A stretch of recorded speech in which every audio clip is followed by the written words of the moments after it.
كان عامل بسيط يريد إصلاح نافذة في طابق عال.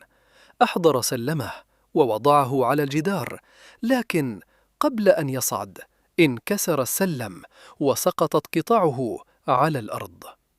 جلس العامل غاضبا ينظر إلى ما تبقي وكأن الطريق انتهى. ثم وقعت عيناه على قطع السلم المكسور. اقترب منها ببطء ولم يرمها، بل بدأ يصنع منها درجات صغيرة ويثبتها واحدة تلو الأخرى على الجدار. وبهدوء صعد درجة بعد درجة حتى وصل إلى النافذة وأصلحها. تعجب الناس وقالوا له: كيف صعدت بسلم مكسور؟ ابتسم العامل وقال: لم أصعد بالسلم، بل صعدت بما بقي منه.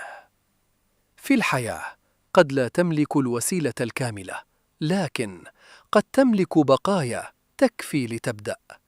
المشكلة ليست في الكسر، بل في قرارك بعده. والسؤال لك أنت: هل تستسلم عندما تنكسر خطتك الأولى؟